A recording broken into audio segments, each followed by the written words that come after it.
আমার পাবন সমকলাই পূর্ণ হয়েছে। তাহলে এখনো বিলম্ব কেন কৃষ্ণ? ওই মহাবলী দানবরাজকে হত্যা করে ব্রাহ্মণ সমাজকে তুমি রক্ষা করো, উদ্ধার করো। তোমার জন্মদাতা পিতা মাতা বলে যে না কৃষ্ণ, ওই দানবরাজের অত্যাচারের কথা তোমার নিরপরাধ পিতা মাতা ওই মথুরার কারাগারে আজও চোখের জলে বুক ফাটাচ্ছে। কৃষ্ণ হত্যার অভিপ্রায় মথুরাধিপতি বংশ পুতনা সহ অসংখ্য দানবকে পাঠিয়েছিল। তাদের সব ছলনা, সব প্রচেষ্টা ব্যর্থ করে দিয়ে যেমনি ভাবে তুমি তাদের মৃত্যু দিয়েছ, তেমনি ভাবে ওই বংশের তাজা রক্তে রাঙিয়ে দাও পাষাণে পরি, পাষাণে কারা। পাষাণে কান পাতলে আজও শোনা যাবে মা দেবকীর গর্ভে শিশু সন্তানদের বেতাদুর কণ্ঠের ক্রন্দন ধ্বনি। আজও বুঝে লক্ষ্য করলে দেখা যাবে ওই পাষাণ কারায় তোমার নিষ্পাপ ভাইয়াদের জমাটে বাঁধা রক্তের দাগ। ব্রাহ্মণ রক্ত হাতে মেখে দানবরাজ একদিন হেসেছিল, সন্তান হারানোর ব্যথায় কেঁদেছিল। তোমার অসহায় পিতা বসুদেব, তোমার মাতা দেবকী শুধু তোমার নাম স্মরণ করতে করতে বুক চাপড়ে চাপড়ে চোখের জলে বুক ভাসিয়েছিল।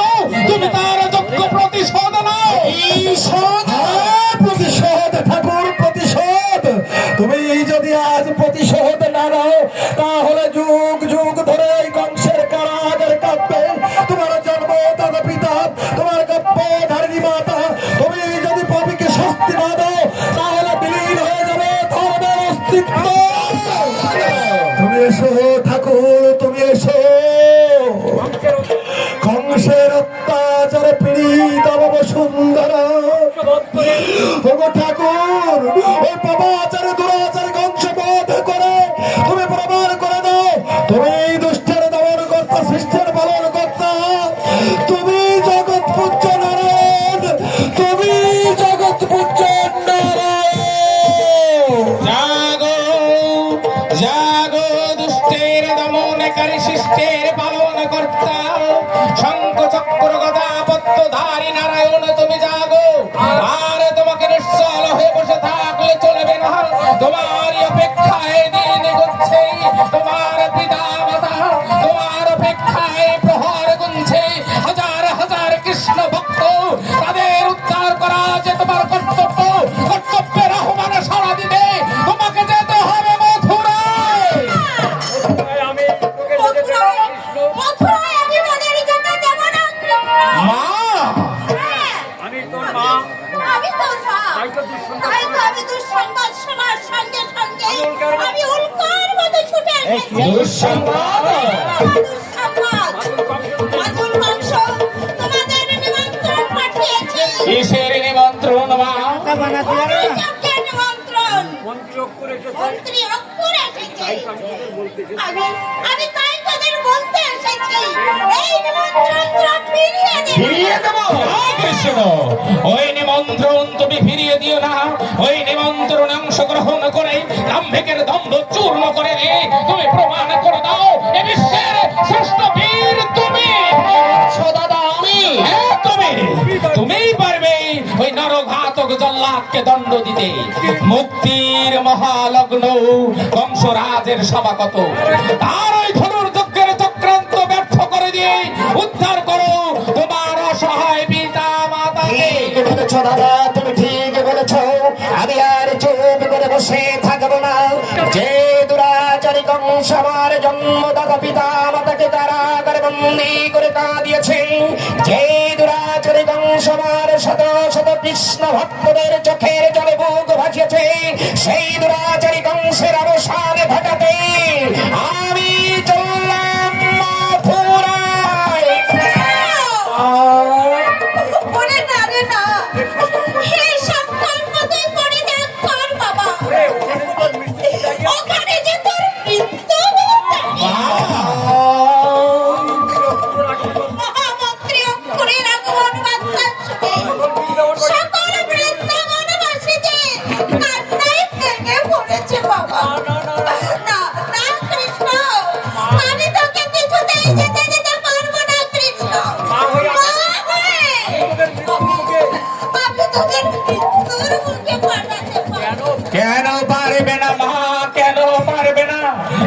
কি চাও যুগ যুগ ধরে এইভাবে আত্মের উপর অত্যাচার চলুক? তুমি কি চাও ওই দাম্ভিকের দম্ভ আকাশের চুম্বি হয়ে চিরদিন মাথা উঁচু করে থাকবে? ওই দাম্ভিকের দম্ভ চিরদিন মাথা উঁচু করে থাকবে না। জলোচ্ছ্বাসের মতো ক্ষণিকের জন্য ভয়ঙ্কর রূপ ধারণ করলেও পতন তার অনিবার্য। যুগ যুগ ধরে চির শাশ্বত ধর্ম মাথা উঁচু করে দাঁড়িয়ে আছে এই জগৎ সংসারে। সেই ধর্মকে পদদলিত করতে বারবার ধর্ম এসেছে, তার ভয়াল ভয়ঙ্কর বিস্তার করে কেন্দ্র প্রতিবার তাকে ধর্মের কাছে পরাজিত হতে হয়েছে। মা, অধর্ম কোনদিন ধর্মের কাছে পরাজিত হতে হয়নি। তাই আমি তোমার কাছে আশীর্বাদ করছি মা, এই শুভযাত্রায় তুমি আমাকে বাধা দিও না মা, বাধা দিও না মা, তুমি আমাকে বাধা দিও না। তুমি যদি আমার যাত্রা করে এমন করে চোখের জল ফেলে আমার যাত্রা পথ তুমি পিছিল করে দাও মা, তাহলে আমি কেমন করে বিদায় নেব? তাই আজ আমি তোমার কাছে হাত জোড় করে বিরতি করছি মা, তুমি আমাকে হাসি মুখে বিদায় দাও। ওরে বাবা, এ মনে যে কিছুতেই মানছে না বাবা। তোকে হত্যা করতে কতবার কতভাবে ওই কংস চেষ্টা করেছে বাবা। এই ধনযজ্ঞের পেছনে হয়তো কোনো রহস্য মা, মা গো, হয়তো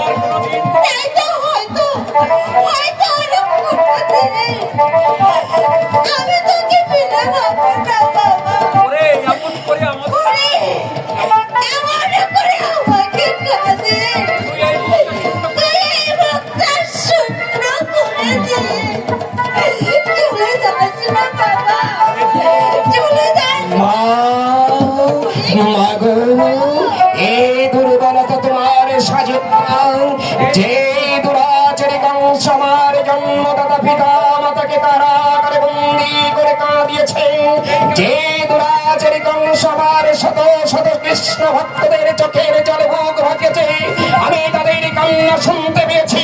কারা কারাগারে বসে হা কৃষ্ণ বলে চোখের জলে বুক ভাসাচ্ছে। কে তাদের সান্ত্বনা দেবে? কে মুছাবে তাদের চোখের জল? মা, মা গো, আমি তোমার কাছে বলছি মা, তুমি কি চাও না পুত্র হয়ে তাদের উদ্ধার করা যে আমার কর্তব্য? শুধু তোমার কর্তব্য নাই কৃষ্ণ, এ যে আমারও ধর্ম। হলধর যে তোমার চিরসাথী, তাই তো আমি তোমাকে একাকী কিছুতেই ওই মথুরায় যেতে দেব না। বাধা দিও না মা, তুমি আমাকে বাধা দিও না। তাছাড়া তুমি তো একদিন এই কৃষ্ণের হাতে আমাকে সঁপে দিয়ে বলেছিলে, যেখানে কৃষ্ণ সেখানেই বলরাম, কৃষ্ণ বলরাম অভিন্ন হৃদয়। তাই তাকে আমি একা কিছুতেই মথুরায় যেতে দেব না। দাদা, তুমি বলরামের জীবন সর্বস্ব, যেমন ভাবে আমরা একে সঙ্গে গোঠে গোঠে ধেনু চড়িয়েছি, তোমার শক্তিতে শক্তিমান হয়ে আমি ওই বকাসুরকে বধ করেছি।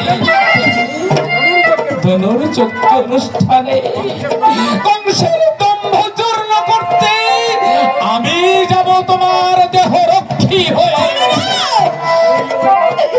ওরে বলো না, তুই এই যজ্ঞে যাস রে বাবা, তুই যাস রে। ওরে তাহলে হয়তো তোদের মা, বাবু না বাবা, মা গো, যাস রে বাবা, এই মুখটা শুন মা, মা গো, রে বাবা। মা, এমন করে কথা বলো না মা, মৃত্যু ভয় আমি করি না মা, মৃত্যু ভয় আমি করি না। তাছাড়া তুমি তো সেই ছোট্টবেলায় ওই কৃষ্ণকে আমার কাছে দিয়ে বলেছিলে, ওরে বলরাম এই তোর ছোট ভাই, তুই ওকে বুকে আঁকলে রাখিস। আমি তো সেই ছোট্ট থেকে আমি ওকে কোলে পিঠে করে মানুষ করেছি, কাঁদলে বুকে করে আঁকলে রেখেছি, একটা কাঁটার আঁচড় আমি ওর গায়ে লাগতে দেইনি মা।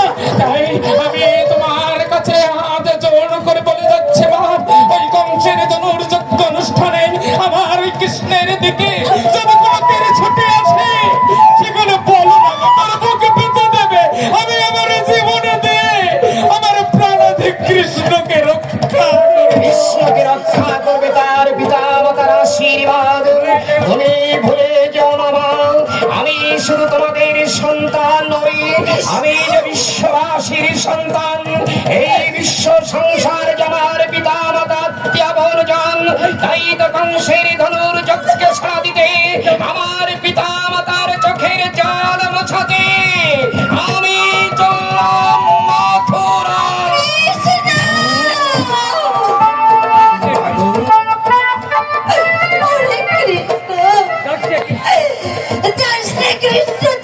আমার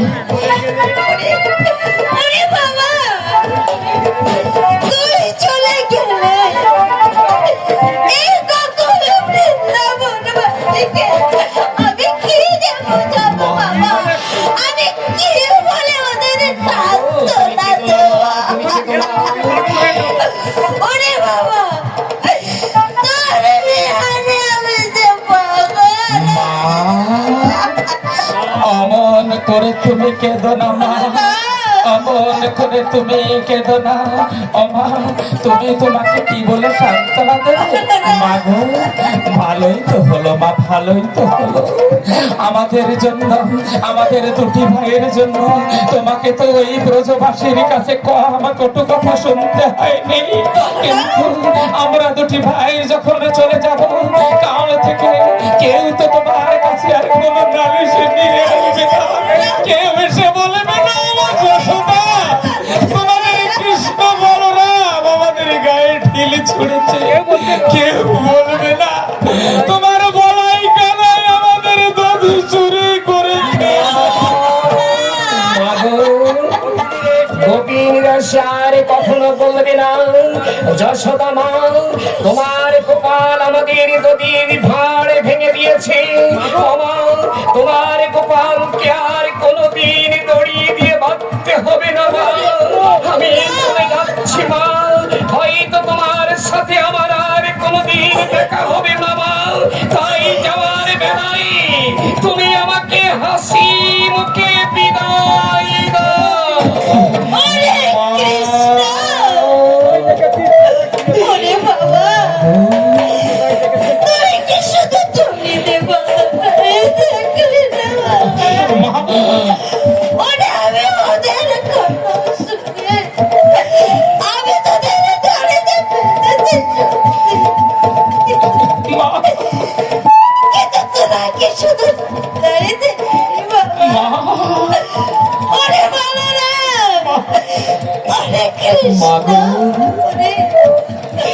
আমি যে তোদের স্নেহের বাঁধন,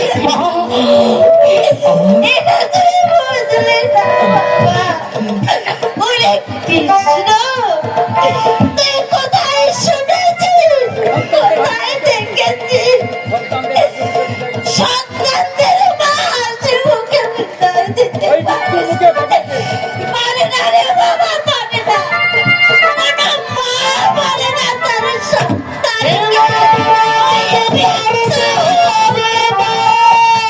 তোমাকে যে পারতে হবে, কেননা তুমি তো অন্য কারো মা নও, তুমি যে কৃষ্ণ বলরামের মা, তাই কঠিন কষ্ট যে তোমাকেই করতে হবে।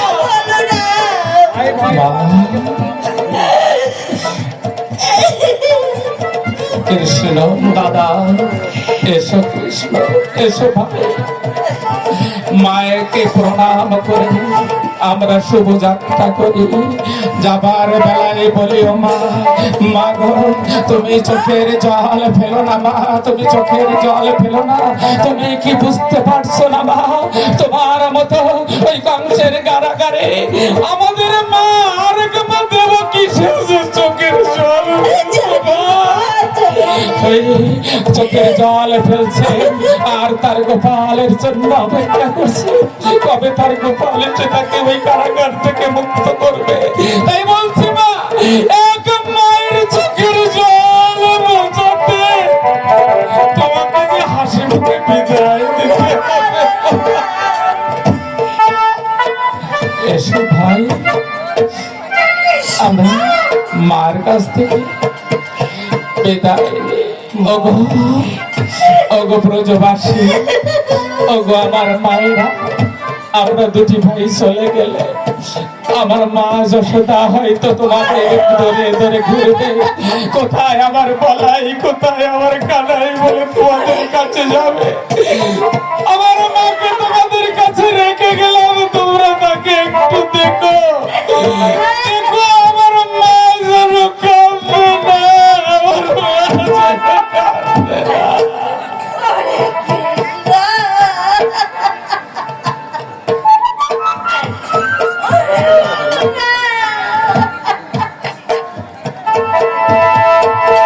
কানা